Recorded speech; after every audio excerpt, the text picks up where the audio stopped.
Alors, homme de Dieu, j'ai une question qui me vient à l'esprit. Est-ce que pour un enfant de Dieu qui a respecté tout ce processus et qui a reçu le Saint-Esprit, est-ce qu'il est possible pour cet enfant de Dieu de perdre ce salut? De perdre le salut. C'est comme si tu dis, est-ce que quelqu'un qui est monté dans un avion conduit l'avion s'il n'est pas le pilote? Pour ceux qui ont déjà voyagé en avion, si vous n'êtes pas le pilote, est-ce que vous voyez l'itinéraire à part sur vos écrans?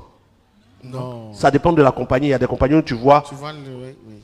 par exemple Air France, Corsair, tout cela. Quand tu vas sur Paris ou bien sur truc, au moment où tu es assis, On voit juste l'avion sur une ligne. je vois bien la ligne. Je sais que actuellement on est au-dessus du désert, là, truc. Mais pendant que je vois sur l'écran, est-ce que je peux détourner l'avion? Impossible. Je ne peux pas influencer le trajet de l'avion. Il n'y a que le pilote qui détermine où on va. Quand tu rentres dans le salut, que tu as reçu le Saint-Esprit, le pilote, c'est le Saint-Esprit. Il t'emmène au bon port. Tu ne peux pas louper la route. Parce que le salut a une part humaine et une part divine. La part humaine, c'est la détermination à montrer pour que Dieu voie ta décision. Quand tu as prouvé à Dieu que tu es déterminé, que Dieu te donne son esprit, l'esprit vient comme un sceau. Pourquoi on dit que le Saint-Esprit est le sceau du salut? Un sceau, c'est une image que les gens ont pris qui correspond à leur temps. Dans leur temps, des manuscrits étaient des fois faits. Un manuscrit était fait. Et quand ce manuscrit-là était fait, on mettait un sceau dessus. Mais quand on met le sceau dessus, tant que celui à qui la lettre est adressée n'a pas reçu la lettre, le sceau ne quitte pas. Le sceau là, c'est le destinataire. C'est ça, non? Celui pour qui c'est destiné, c'est lui qui prend. S'il prend la lettre, que le sceau a été déchiré, il sait que quelqu'un a ouvert. Donc, il peut se plaindre. Voilà pourquoi ils ont pris l'image du Saint-Esprit comme le sceau du salut. Quand le Saint-Esprit vient sur toi, quand il est posé comme ça, la destination c'est le ciel. Arrivé au ciel, on ouvre.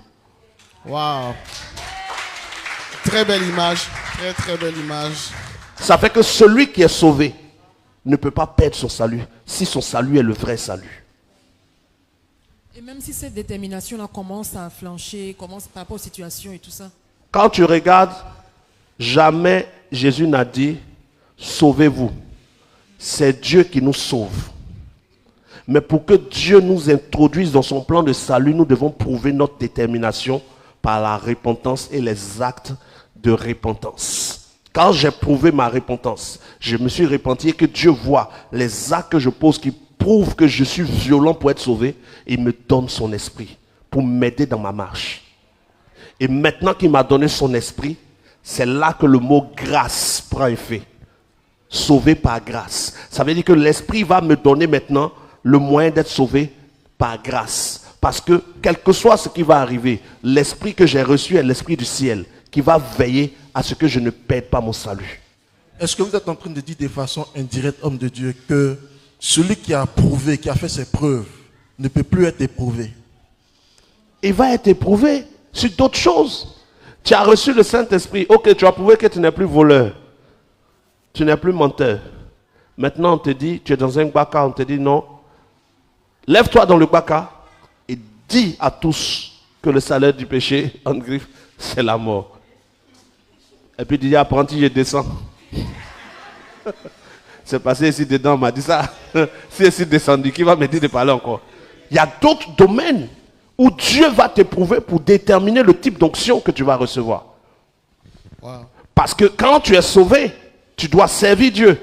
Et servir Dieu, Dieu va t'éprouver pour voir le niveau de service dans lequel il va te placer, le type de mission qu'il va te donner, le type d'onction. Ça encore, c'est un autre niveau d'épreuve. Mais ce n'est plus une épreuve pour déterminer si tu vas après ta mort au ciel ou si tu n'y vas pas.